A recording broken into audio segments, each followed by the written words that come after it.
The morning mist hung low over Buckingham Palace as security guard Marcus Thompson began his routine patrol of the East Wing corridors.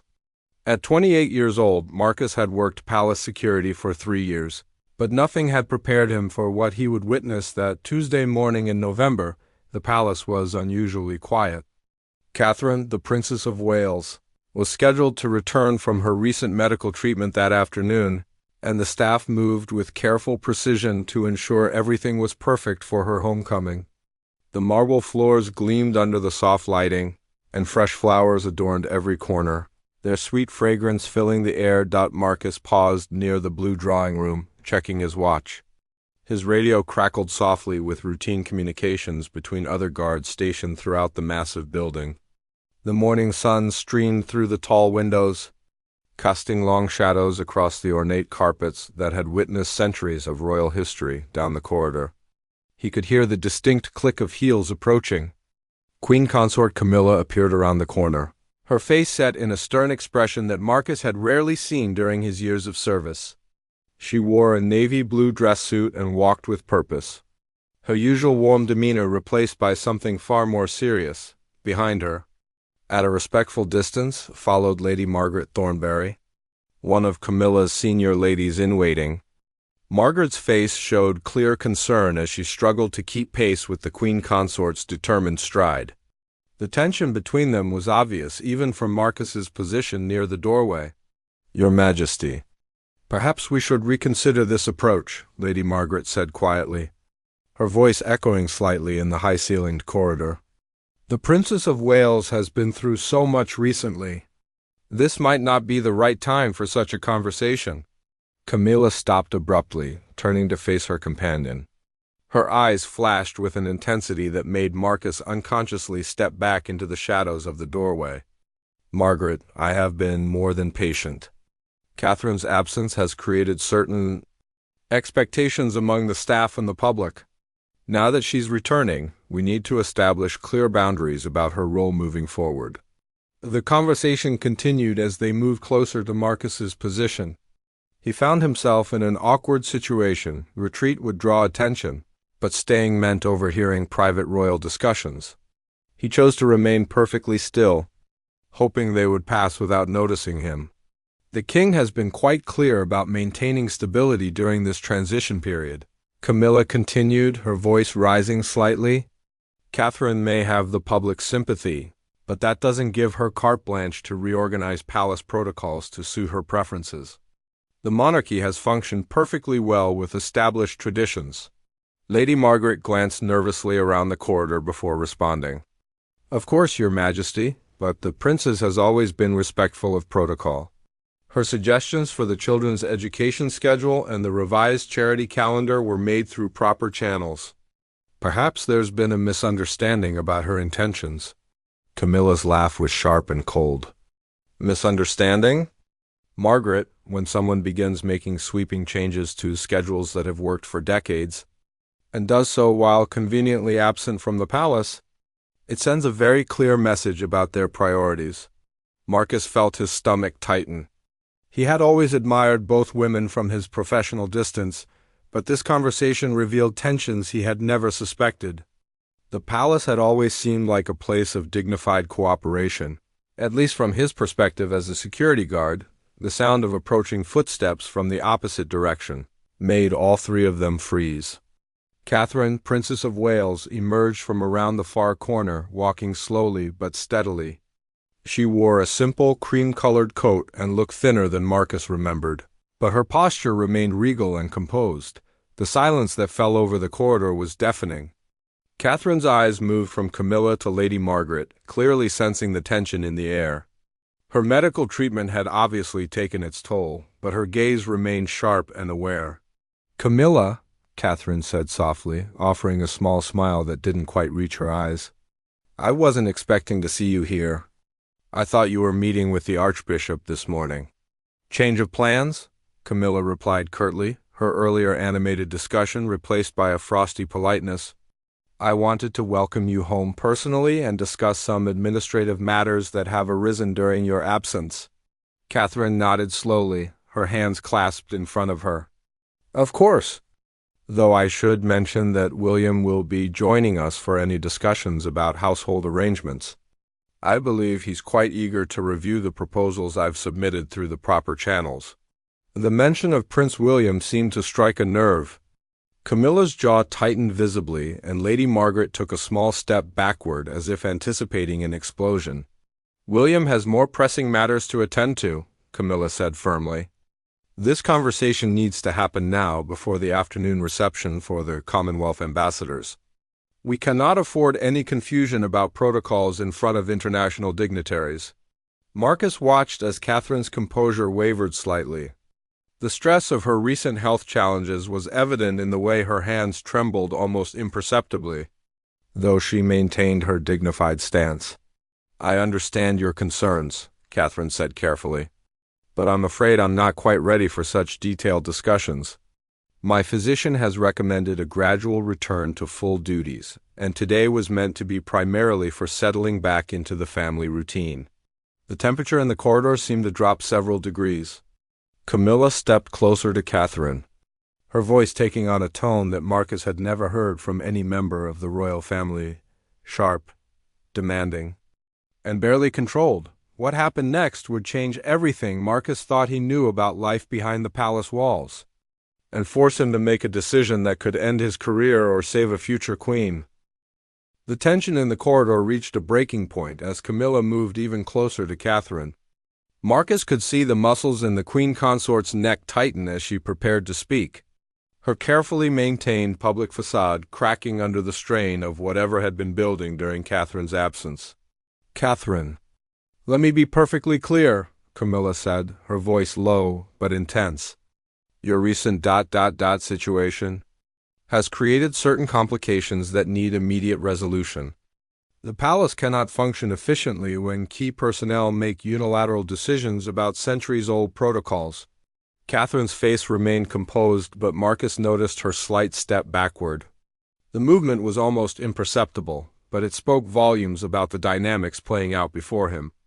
Lady Margaret stood frozen between them, clearly wanting to intervene but uncertain how to proceed without making the situation worse. "I'm not sure what you're referring to," Catherine replied quietly. "All requests I submitted were reviewed by the appropriate departments and approved by the King's private secretary. I followed every established procedure for proposing modifications to the household schedule." Camilla's eyes flashed dangerously. "Procedures? You call circumventing my office and going directly to Charles's secretary following procedures? The Queen Consort's household has oversight of all ceremonial protocols, especially those involving the children's public appearances." The argument was clearly about more than scheduling conflicts. Marcus could sense deeper currents of power and influence that went far beyond his understanding of palace hierarchy. As a security guard, he was trained to observe and protect. But this conversation was revealing fractures in the royal family that the public never saw. Catherine straightened her shoulders, and for a moment Marcus saw the steel beneath her gentle public persona. "The children's welfare comes first, Camilla. Their educational needs and psychological well-being cannot be sacrificed for ceremonial convenience. William and I have been very clear about this priority." "William, William, William," Camilla repeated mockingly. "How convenient that your husband suddenly has opinions about protocols that have worked perfectly well for his father, his grandfather, and every king before them. Funny how these concerns only emerged after your diagnosis gave you time to contemplate changes."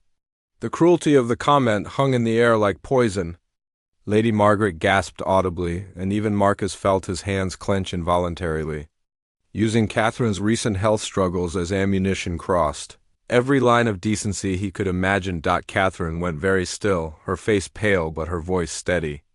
"My medical situation has nothing to do with my responsibilities as a mother or as the future queen. If you have specific concerns about protocol modifications, I suggest you address them through proper channels with the King's office."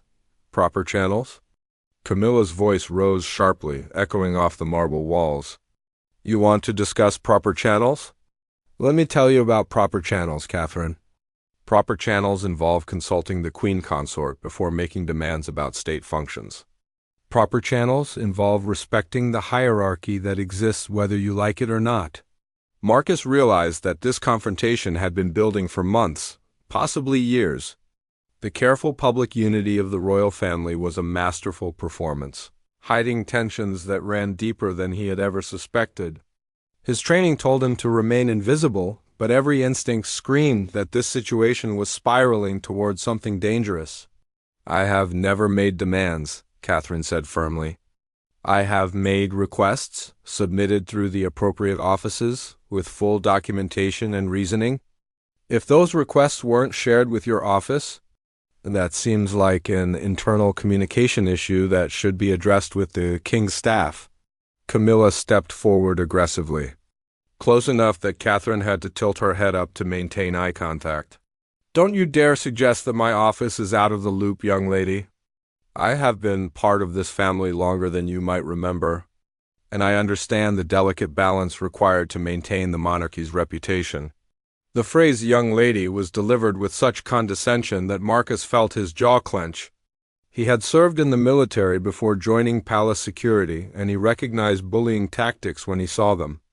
This wasn't a discussion between equals, it was an attempt to intimidate someone who was clearly still recovering from a serious health challenge. Lady Margaret finally found her voice. "Your Majesty, perhaps this conversation would be more productive in a private setting, away from the main corridors. "No," Camilla snapped, not taking her eyes off Catherine. "This conversation happens now, and it happens here. I want absolute clarity about expectations moving forward. The monarchy's stability depends on clear hierarchy and respect for established authority." Catherine looked directly at Camilla with a calmness that seemed to further infuriate the queen consort. "I have always respected the monarchy's traditions, Camilla. But I also respect the institution enough to suggest improvements when they benefit the crown's long-term interests. The children's education schedule changes were designed to better prepare them for their future roles while protecting their childhood development." "Their childhood development," Camilla repeated sarcastically. "How progressive of you. I suppose the way Charles and William were raised was inadequate? I suppose centuries of successful royal education need your modern improvements?" Marcus could see Catherine's hands trembling now, but whether from anger, exhaustion, or the lingering effects of her treatment, he couldn't tell. What he could see was that this confrontation was becoming increasingly hostile, and someone needed to intervene before it escalated beyond repair. The education modifications were reviewed by child psychologists and educational experts, Catherine said quietly. They were designed to maintain all necessary protocol training while ensuring the children's emotional well-being during a particularly challenging family period. Challenging family period? Camilla's voice was now loud enough to carry down the corridor. "What's challenging is having family members who think they can redesign the monarchy to suit their personal preferences while hiding behind medical excuses and public sympathy." The accusation hung in the air like a physical blow. Marcus saw Catherine's face go white, and he knew that whatever happened next would cross lines that couldn't be uncrossed. The silence following Camilla's harsh words was deafening. Marcus watched as Catherine's composure finally cracked, not in anger, but in something far more heartbreaking, a quiet dignity in the face of cruelty that made his chest tighten with protective instinct. "Medical excuses," Catherine repeated softly, her voice barely above a whisper. "Is that what you think this has been? An excuse?" Lady Margaret stepped forward slightly, her face flushed with embarrassment. "Your Majesty, I really think we should stay where you are." "Margaret!" Camilla commanded sharply, never taking her eyes off Catherine. "This conversation is long overdue. Catherine needs to understand that sympathy from the public doesn't translate to authority within the palace walls." Marcus could see Catherine's hands shaking more noticeably now. The woman who had gracefully handled countless public appearances, who had represented the crown with dignity through personal challenges that would have broken most people, was being systematically torn down in a palace corridor by someone who should have been offering support. "I have never asked for special treatment," Catherine said, her voice growing stronger despite her obvious emotional strain. "I have fulfilled every duty possible while managing a serious health condition." The modifications I requested were minimal and designed to benefit the institution, not myself. Camilla's laugh was cold and sharp. Benefit the institution? By undermining established protocols? By going around the proper authority structure? By teaching your children that rules can be changed whenever circumstances become inconvenient? By teaching my children that the monarchy must evolve to survive, Catherine replied, straightening her shoulders. By showing them that strength comes from adapting to challenges, not from rigid adherence to systems that no longer serve their purpose. The words struck Camilla like a physical blow. Her face flushed red, and Marcus could see her hands clenching into fists at her sides. The accusation was clear, that the old ways Camilla represented were outdated, that the future of the monarchy lay with Catherine's more modern approach. "How dare you?" Camilla whispered, her voice deadly quiet. "How dare you stand there, barely back from your comfortable medical leave, and lecture me about what serves the monarchy's purpose? I've dedicated decades to this institution while you've had, 15 years? And most of those as a part-time royal playing at being progressive." The personal attack was devastating in its precision.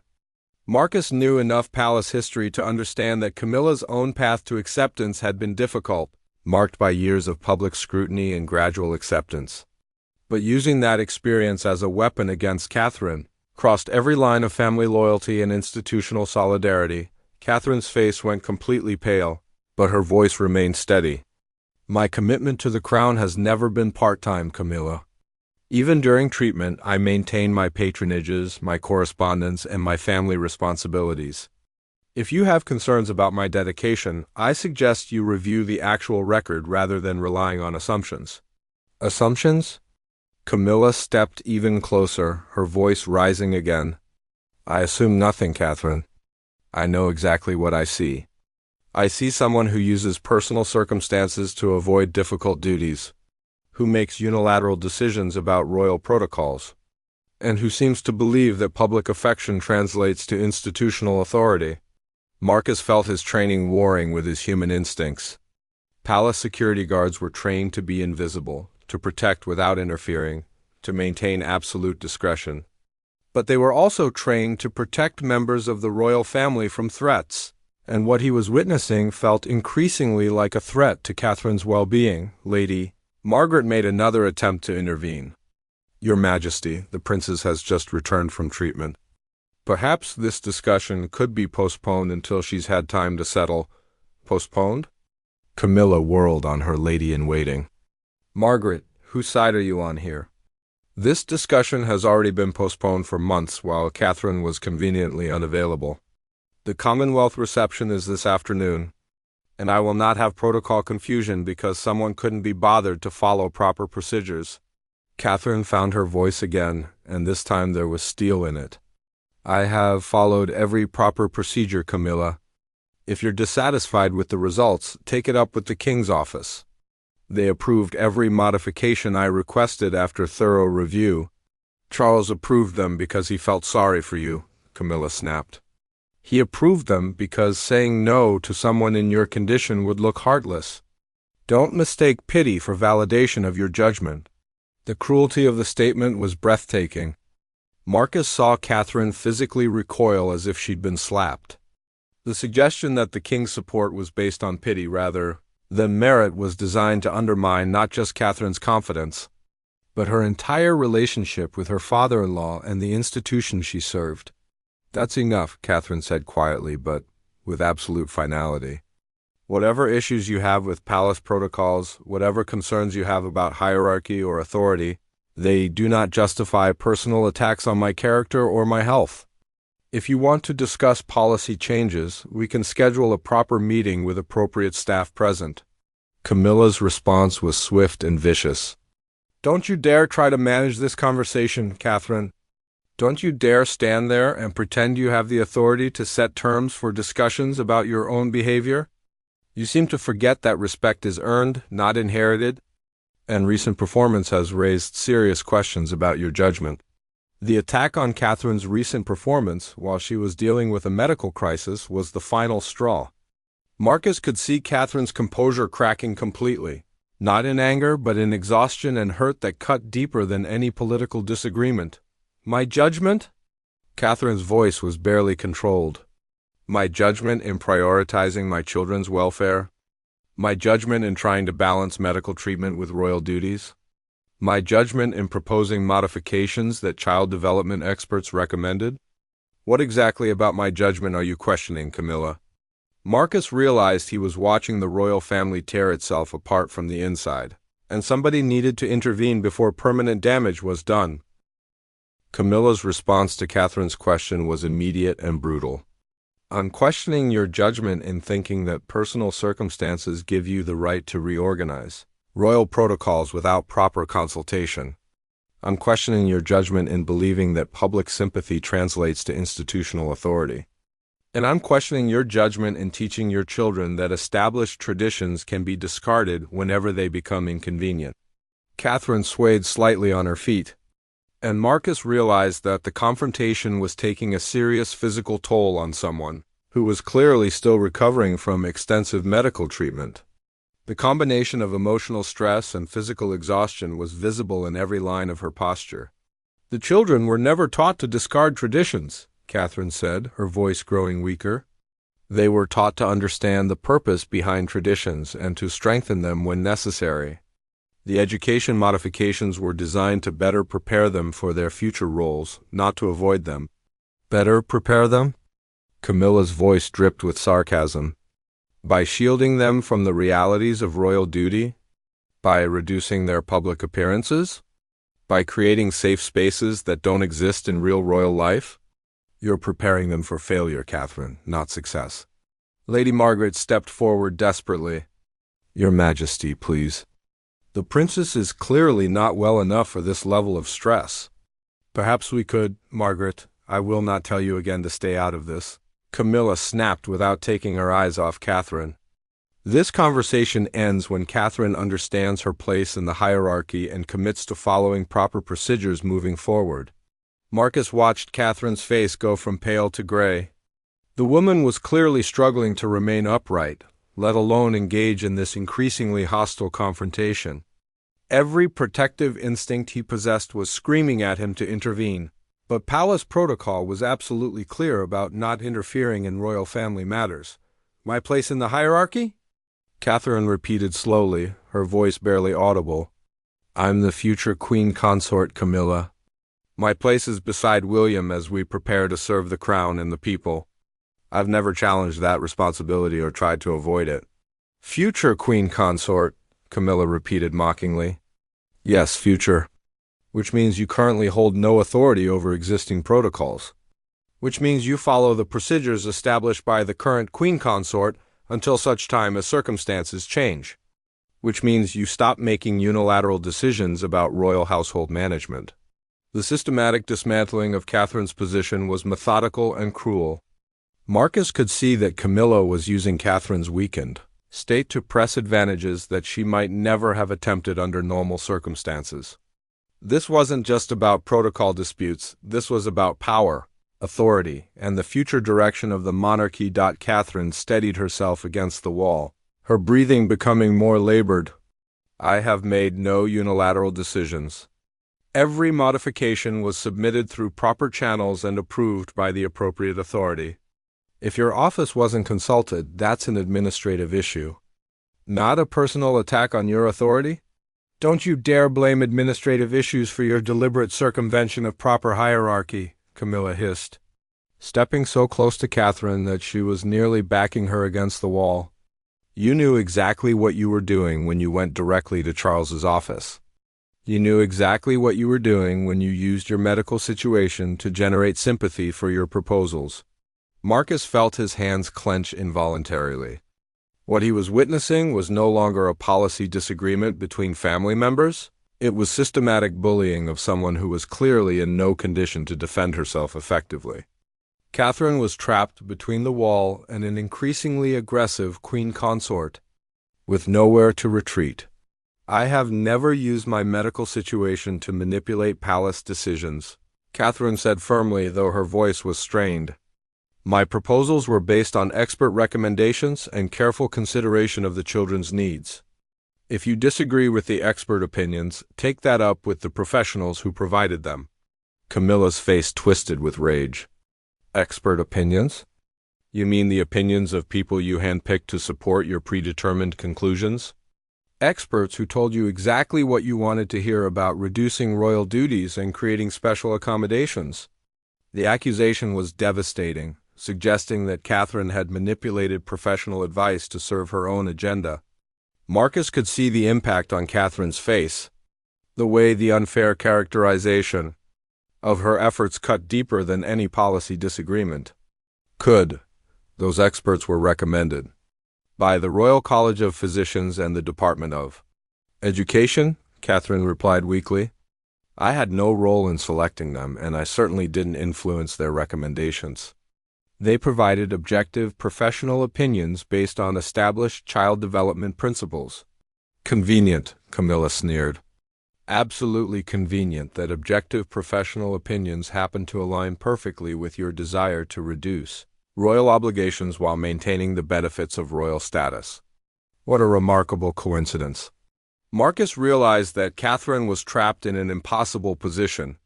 Any defense she offered was being twisted into evidence of manipulation or self-interest. Camilla was systematically destroying Catherine's credibility, while she was too physically and emotionally exhausted to mount an effective response. Catherine's voice was barely a whisper now. I have never sought to reduce royal obligations. I have sought to fulfill them more effectively while protecting my children's development and managing necessary medical treatment. If you see that as manipulation, then we have fundamentally different views of what royal service means. What royal service means? Camilla's voice reached a crescendo that echoed through the corridor. I'll tell you what royal service means, Catherine.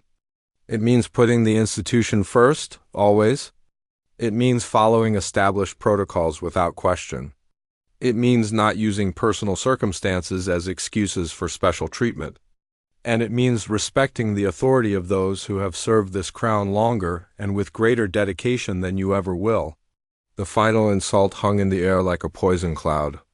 Marcus could see Catherine's composure finally shatter completely, tears beginning to stream down her face as the combination of physical exhaustion, emotional stress, and systematic cruelty finally overwhelmed her ability to maintain her dignity. That's when Marcus made the decision that would change everything.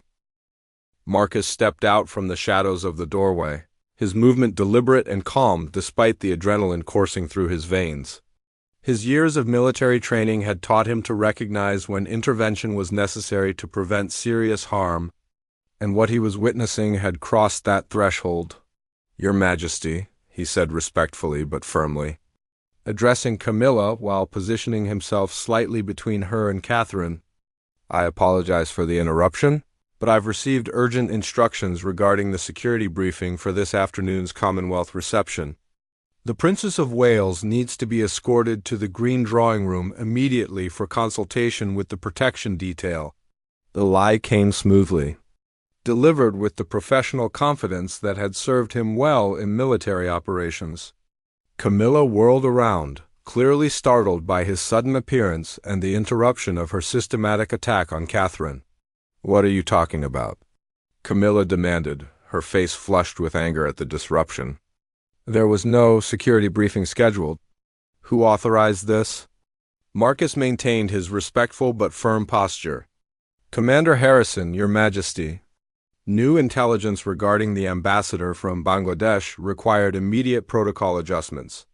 The Princess of Wales specifically requested that she be briefed on any security modifications that might affect the children's participation in the afternoon reception. Lady. Margaret looked confused but relieved at the intervention.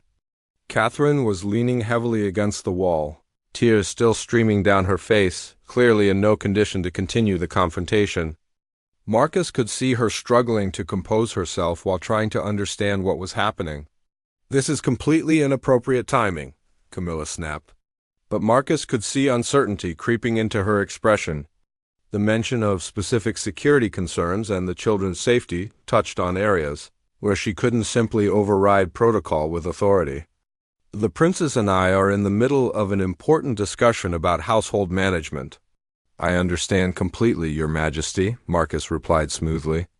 However, Commander Harrison was quite specific that security briefings take precedence over all other meetings when they involve potential threats to family members.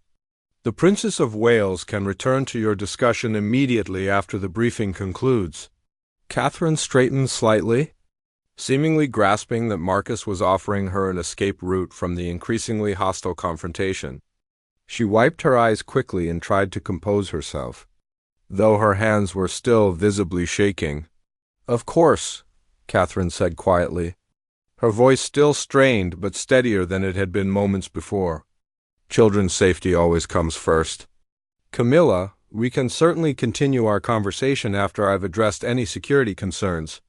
The mention of the children's safety was strategically perfect.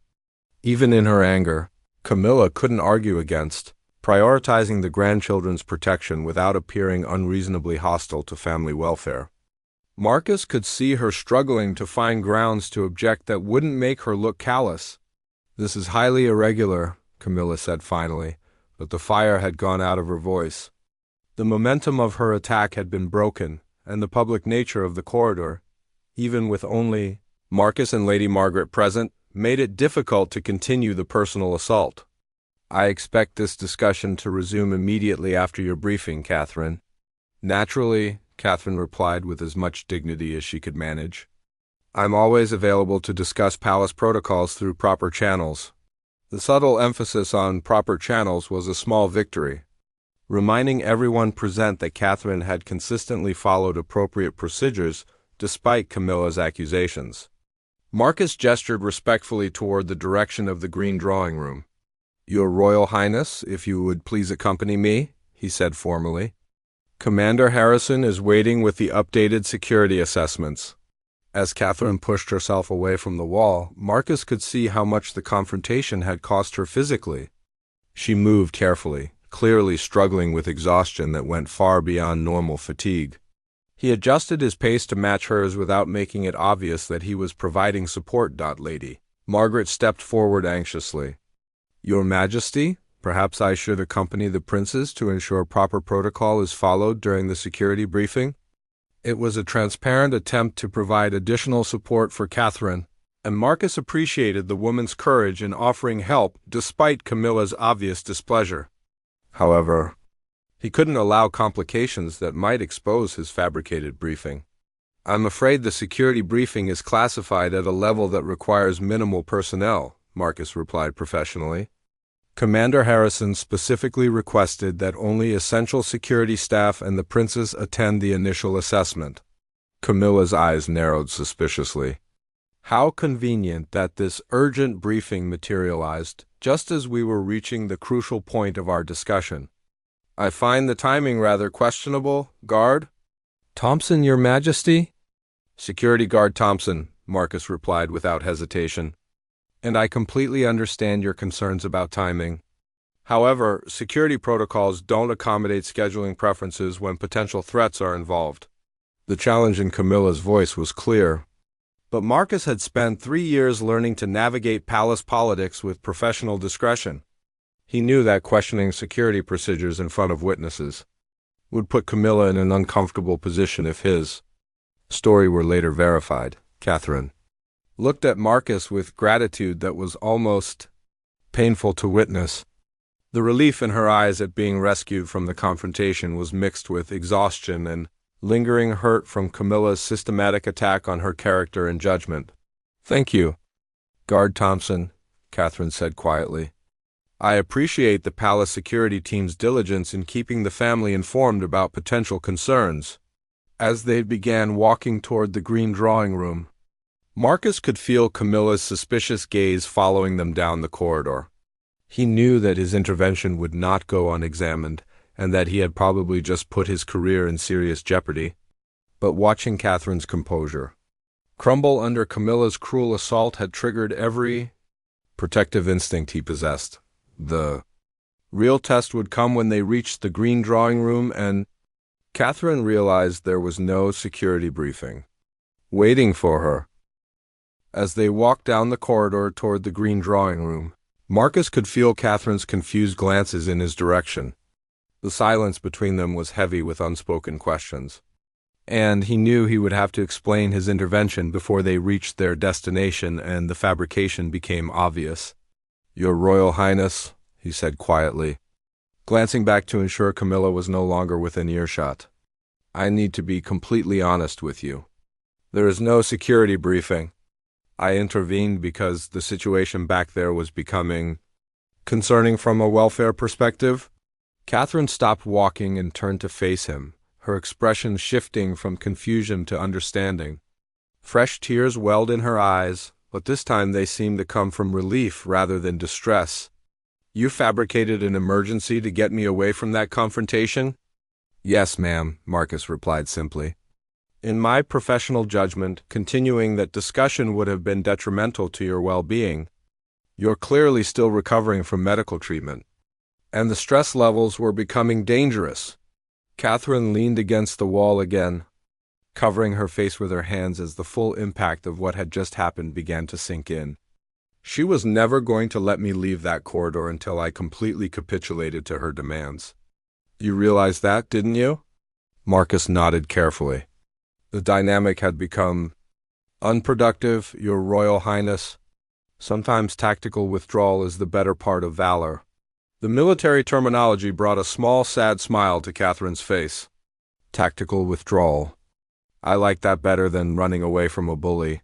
But Marcus, Guard Thompson, you've probably just ended your career to help me. Camilla will investigate your story, and when she discovers there was no briefing— "I understand the risks, ma'am," Marcus replied calmly. "Sometimes doing the right thing means accepting consequences. My job is to protect members of the royal family from harm, and that includes protecting them from situations that could damage their health or welfare." Catherine looked at him with something approaching wonder. "You're willing to sacrifice your position for someone you barely know? Why would you take such a risk?" Marcus considered his answer carefully. "Your Royal Highness, I've served in this palace for 3 years. I've watched you handle impossible situations with grace and dignity. I've seen you comfort staff members going through difficult times, remember the names of security guards' children, and maintain your composure through public scrutiny that would break most people. What I witnessed today was someone taking advantage of your temporary vulnerability to settle scores that had nothing to do with palace protocols." The honesty of his assessment seemed to steady Catherine more than any false reassurance could have. She straightened her shoulders and wiped her eyes, and Marcus could see some of her natural strength returning. "What do you think will happen now?" she asked practically.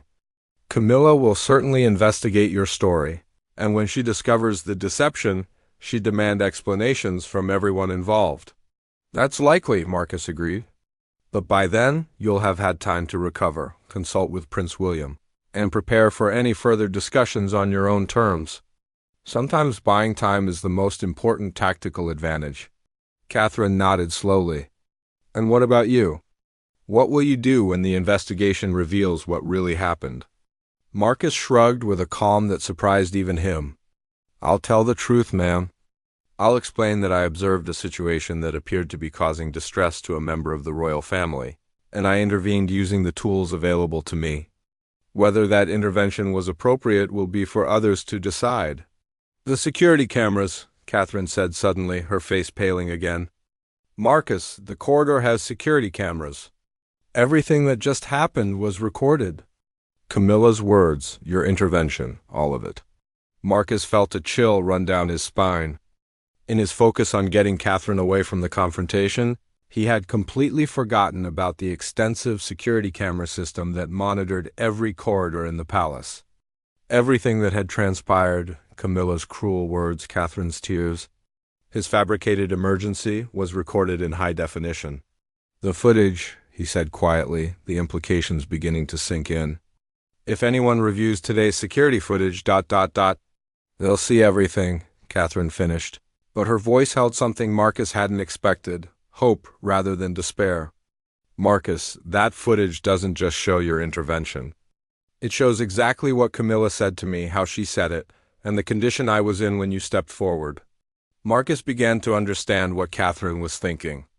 The same cameras that could expose his deception would also document the systematic cruelty that had prompted his intervention. The footage would show a senior royal verbally assaulting a junior royal who was clearly in distress and physically weakened. "The palace will never release that footage publicly," Marcus said carefully. "Royal family privacy is sacred." "No, they won't release it publicly," Catherine agreed, "but it will be reviewed internally. The king's private secretary, the security chief, possibly even King Charles himself, will see exactly what transpired. They'll see that your intervention was justified, even if your methods were creative." For the first time since the confrontation began, Marcus felt a glimmer of optimism about his situation. Palace security reviews were thorough and fair, focused on ensuring the safety and welfare of the royal family above all other considerations. "There's something else," Catherine said, her voice growing stronger. "Prince William returns from his Scotland visit this afternoon. When he sees that footage, when he understands what happened—" She paused, collecting herself. "Let's just say he's very protective of family members who are targeted unfairly." Marcus nodded, beginning to understand the larger implications. The footage wouldn't just document the confrontation, it would provide evidence of the deeper tensions within the royal family that could influence future household management decisions. "Your Royal Highness," he said carefully, "what would you like to do now? We can't stay here indefinitely, and eventually someone will ask questions about the missing security briefing." Catherine thought for a moment, then smiled, the first genuine smile Marcus had seen from her all morning. "I think we should go to the green drawing room after all. I'll rest there for a while. You can file a routine security report about escorting me safely to a private area when I appeared unwell, and we'll let the footage speak for itself when the inevitable questions arise." The plan was simple but effective. Marcus's actions would be documented as appropriate response to a royal family member in distress, rather than inappropriate interference in family discussions. The truth would be preserved while allowing everyone involved to maintain their dignity. "Ma'am," Marcus said with genuine respect, "that's an excellent strategy." "I learn from the best," Catherine replied with a wry smile. "Sometimes tactical withdrawal really is the better part of valor." As they walked toward the green drawing room, Marcus realized that he had witnessed something extraordinary that morning. Not just the ugly confrontation between royal family members, but Catherine's remarkable resilience in the face of systematic cruelty. Her ability to find strength even in vulnerability, to plan strategically even while emotionally devastated, demonstrated exactly why she would make an exceptional queen. The security footage would tell the complete story of that morning's events. It would show Camilla's attack on a family member who was still recovering from serious medical treatment. It would show Catherine's dignity under assault. And it would show a palace guard who recognized when someone needed protection and provided it, regardless of personal cost. But most importantly, it would show that even in the darkest moments, the future of the monarchy rested in capable hands, hands that understood both strength and compassion, tradition and necessary change. The afternoon would bring questions, investigations, and consequences. But for now, Catherine was safe, and sometimes that was enough.